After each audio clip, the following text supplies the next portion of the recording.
Hello, welcome to Emotional Badass, where Moxie meets mindful. I'm Nikki Eisenhower, life coach and psychotherapist, and your host. And on today's episode, I'm discussing negotiation avoidance and highly sensitive people.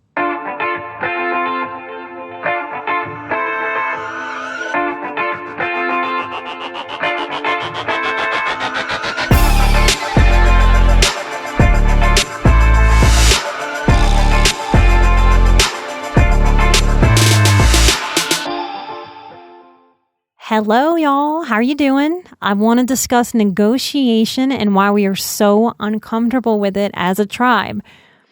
Negotiation has been a struggle for me since the beginning. I've learned much the hard way after failing to properly and effectively negotiate for myself and my best interest.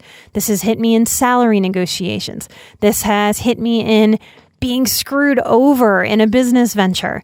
This has hit me daily in terms of interacting with people. And when I say negotiation, I wonder, do you hear the word conflict? I think a lot of sensitive people do, that the second we're like, oh, we got to negotiate for ourselves, we just sort of feel and sense the inherent conflict and want to lean away and avoid it. How does this phrase I just made up feel, and do you fit it? Are you negotiation avoidant? You've heard me talk about conflict avoidance, and it's smart to be a certain amount of avoiding of conflict, but we have to do some conflict. And if we're really feeling the word negotiation as the word conflict, and we're negotiation avoidant, oh my goodness, how are we ever supposed to learn how to negotiate and advocate for ourselves? How do we get practice if we just avoid it? So I want to discuss negotiation today through an article I found from a Harvard blog on 10 hard bargaining tactics to watch out for in negotiation. And I think this will be a good way for me to discuss with you why we struggle and figuring out what we can practice to reduce the struggle and be able to more effectively negotiate for ourselves and just in life in general. The first negotiation tactic coming out of what I think is a Harvard business school, extreme demands followed up by small, slow concessions. Now, when I read that, I think, well, no wonder highly sensitive people turn away or shy away from negotiating. I don't know that we want to deal with extreme demands and the bigness of that personality. I am an empath. What I recognize looking back on my life is, lots of times I just didn't want to feel the energy of someone demanding something of me.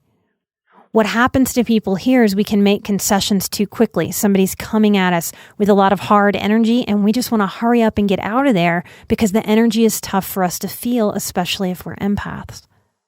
But good negotiators on the other side who aren't me, who aren't you, who aren't highly sensitive empaths or survivors, know this. They know that they are leading with this intensity and that intensity can shut other people down. Sometimes just knowing this can help us not get so rattled in the moment and know, oh, this is really a strategy someone's enacting.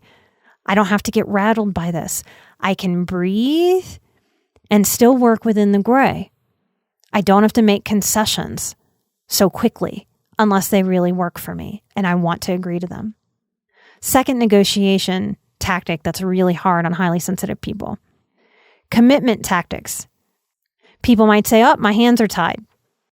I can't negotiate with you. Of course, this is a struggle for highly sensitive people. This feels highly manipulative. We can't tell what's real when we're negotiating with another person or entity. Are these tactics? Are these posturing? For a lot of us, this is true in my own story, this really hits us in manipulation. And if we come from a household where we grew up with manipulation, what I believe happens a lot of times is that we get triggered by the manipulation aspect of many negotiations. And we don't understand what's triggering us. We tend to feel like small children. We tend to feel like we're in trouble with an authority figure. We can get triggered and cry, then we're embarrassed. All of that is very difficult energy to advocate for ourselves from. And we wind up just shutting it down really quickly and sort of running out of the room. Knowing these things can help us breathe, center and calm, understanding that these tactics are happening all around us, but we don't have to absorb those tactics. We can just observe those tactics. Next strategy, a take it or leave it negotiation strategy. Now, this is a manipulation even within the negotiation, because this is saying I'm sitting down to negotiate with you, but it's non-negotiable. It's take it or leave it, which is not a negotiation. So we feel the hypocrisy of that within negotiating. We don't know what to do with it. Now, the suggestion is to try ignoring it and focus on the content instead of the offer, and then make a counteroffer as if that person isn't even presenting to you that it's a non-negotiable. Very hard thing to do without some strategy as a highly sensitive person going into negotiation. Why? We're a tribe of over-explainers. Think about that for a minute when it comes to negotiating. Some of negotiating is holding our cards. Well, many of us walk the world very authentic, very open. That doesn't help us negotiate very much. It doesn't feel like the way that we want to be. It can feel a little slimy. It can feel masking. It can feel manipulative for us to even hold our cards close and not show them. The fourth strategy from this article talks about inviting unreciprocated offers. When you make an offer, you may find that your counterpart asks you to make a concession before making a counteroffer herself. It says, don't bid against yourself by reducing your demands. Instead, indicate that you are waiting for a counteroffer. Think about what goes on around this negotiation strategy. Being asked to make concessions. Many highly sensitive people lean codependent. What does that mean? That means we've been taught and we have then participated in putting other people's needs in front of our own. And not knowing that we can stand up and say, hey, yes, I have a need, or hey, no, not going to do that. That doesn't work for me.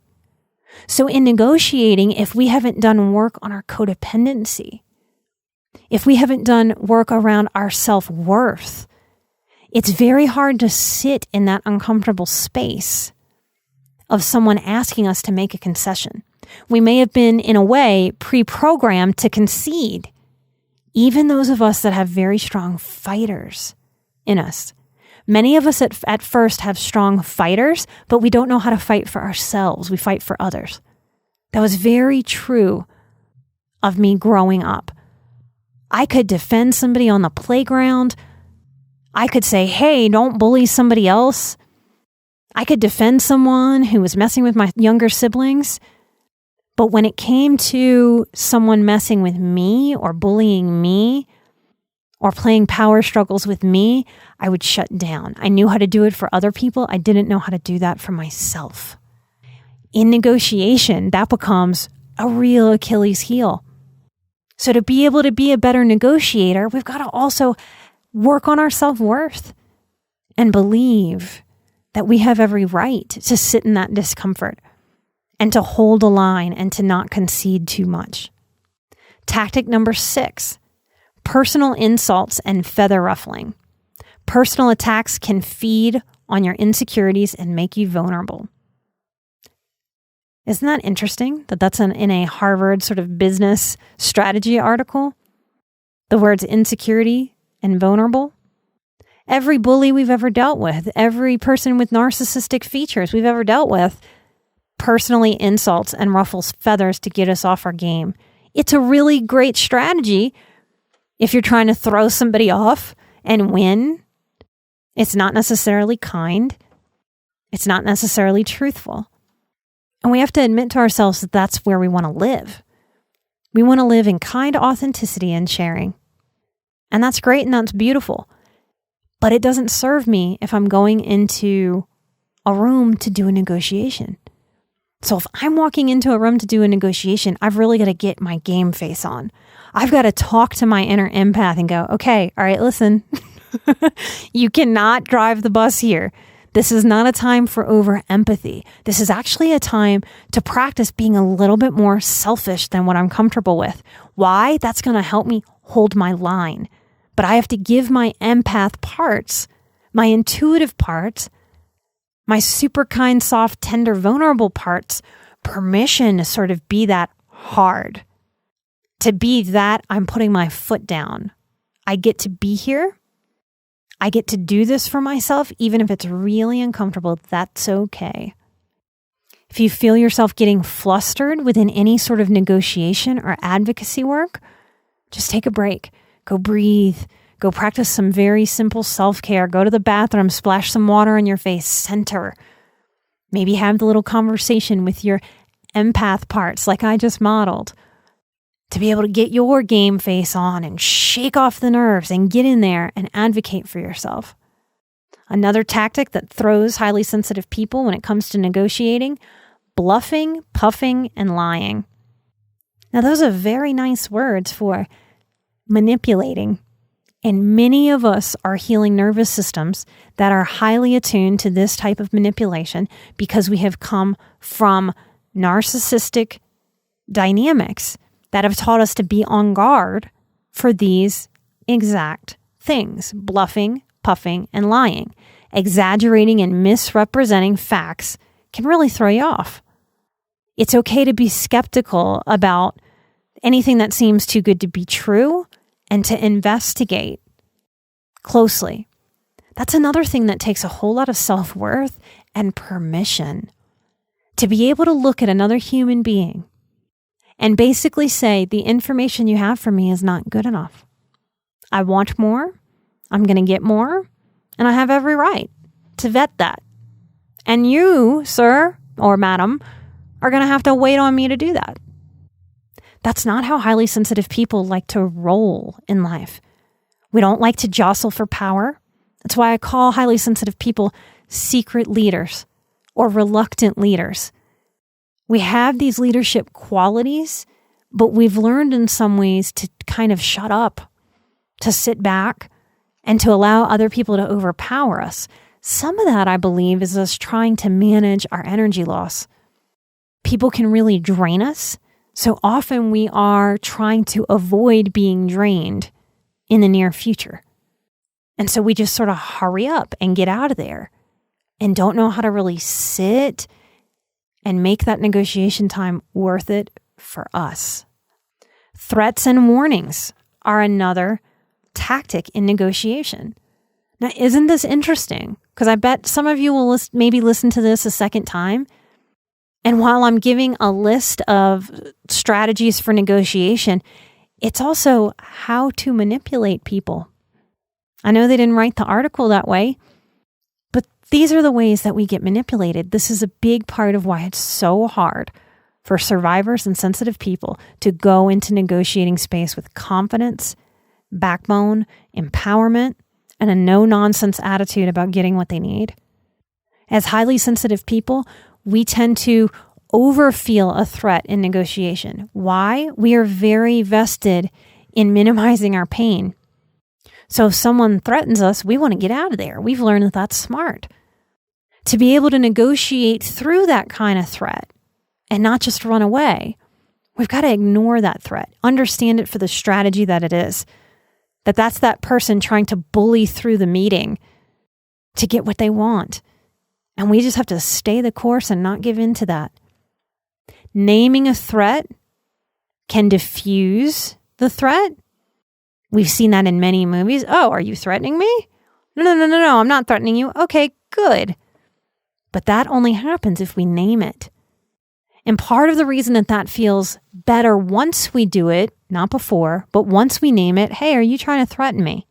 Is because there's an inner child in there, y'all. And that inner child, if I look at someone and go, was that a threat? Was that the intention that you're threatening me? Instead of that inner child looking at that threatening person and getting triggered, desperate, anxious, potentially panicking, I want that inner child. I want to teach my inner self, don't look to that person, look to me. I'm the grown-up here. And that inner child turns and looks at me and sees me handling the other bully, saying, are you threatening me? That helps my inner child take a deep breath and relax. Exhale. In that moment, she looks at me and goes, oh, wow, okay, good. Grown-up us is handling it. Okay, I don't totally trust you to handle it, but I see you handling it and that feels better.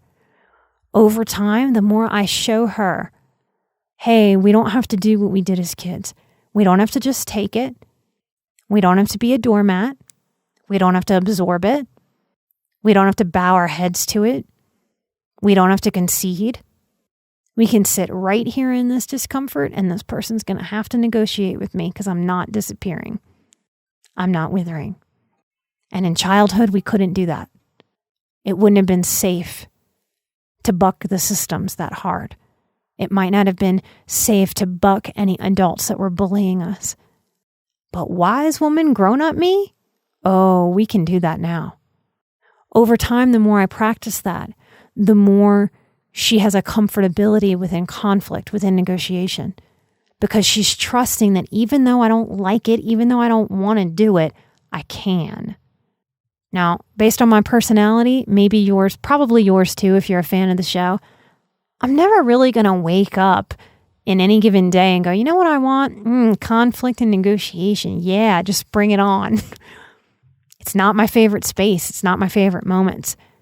But it is a next level of inner security and self-care to know I can do it now when I have to. I know how to stick in there and not let other people screw me over. It's a very important life skill.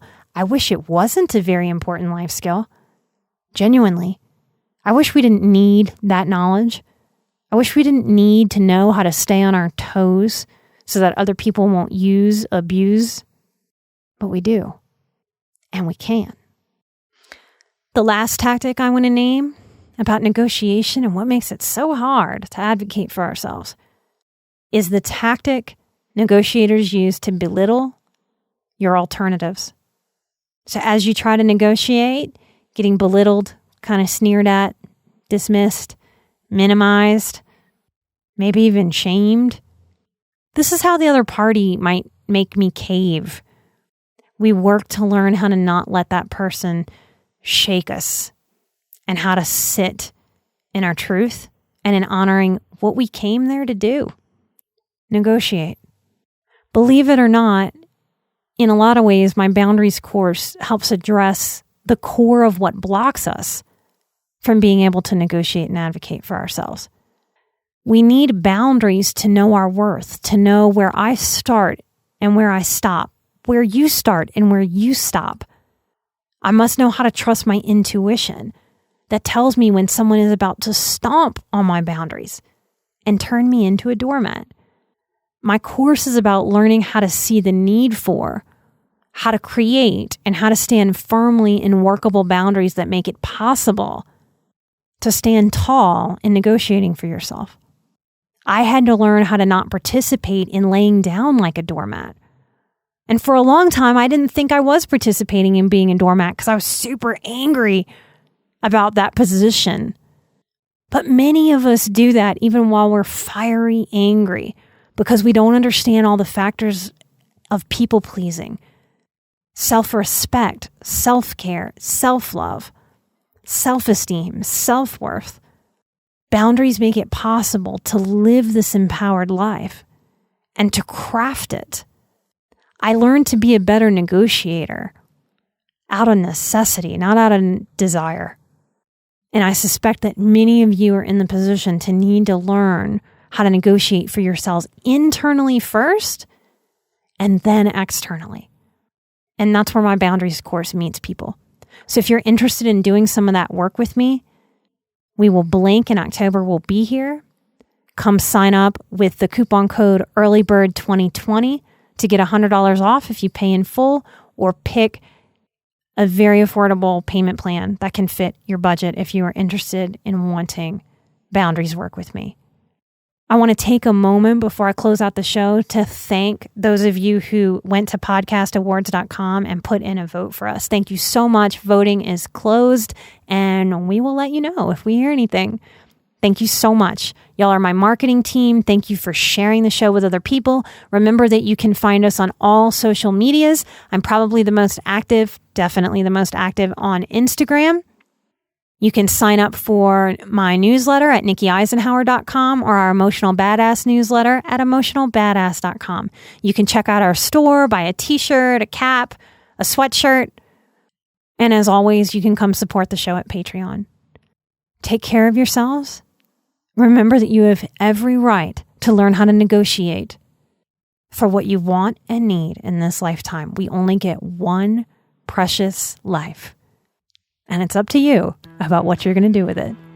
I'm an emotional badass. You're an emotional badass. And together we are where Moxie meets mindful. Till next time. Bye-bye.